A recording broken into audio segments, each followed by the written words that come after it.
آزادی کا تحفہ نبیل ایک ذہین اور قابل طالب علم تھا۔ وہ پڑھائی کے ساتھ ساتھ غیر سرگرمیوں میں بھی حصہ لیتا تھا۔ 14 اگست کی آمد ہی سب محلے والے 14 اگست کی تیاریوں میں مصروف تھے۔ باجے، بیچز، جھنڈیوں اور جھنڈوں کی خریداری ہو رہی تھی۔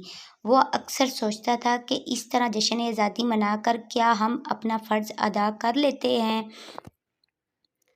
کیا پاکستان کو ہم سے یہی سب چاہیے؟ کوئی عملی کام نہیں، کوئی اصلاحی کام نہیں، بلکہ باجے بجا بجا کر لوگوں کا سکون بھی غارت کرتے ہیں۔ اس نے اپنے دوستوں کے گروپ سے مل کر عہد کیا کہ اس نے جشن آزادی پر وہ پاکستان کے لیے کوئی عملی کام کریں گے اور آزادی والے دن کو بہت ہی سادگی سے منائیں گے۔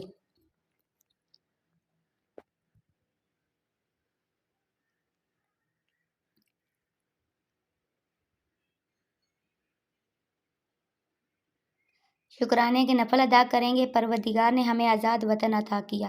وہ عملی کام یہ طے پایا کہ اگلے محلے کے صاف رکھیں گے، کچرا نہیں پھیلائیں گے، نہ خود پھیلائیں گے، نہ پھیلانے دیں گے۔ سب بچوں نے اپنے گھر والوں پر زور دیا یہ سب کرنے کے لیے۔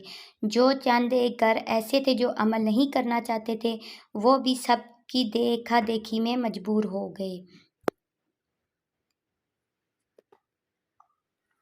میونسپل نے کمیٹی والوں سے کہہ کر ایک بڑا کچرا دان رکھوایا گیا۔ گلی کے شروع و اختتام پر ہر دن بچے کی ڈیوٹی ہوتی۔ اگر کوئی کچرا باہر پھینکتا تو اسے جرمانہ ادا کرنے کو کہا جاتا۔ وہ جرمانے کے ڈر سے معافی مانگ کر آئندہ پھینکنے سے باز آ جاتا۔ یوں 14 اگست کے روز تک ان کی گلی صاف ستھری الگ بہار دکھائی دے رہی تھی۔ نبیل اور اس کے ساتھیوں نے ناممکن کو ممکن کر دکھایا۔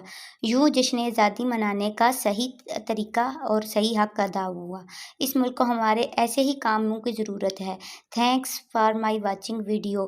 امید ہے آپ کو میری ویڈیو اچھی لگی ہوگی۔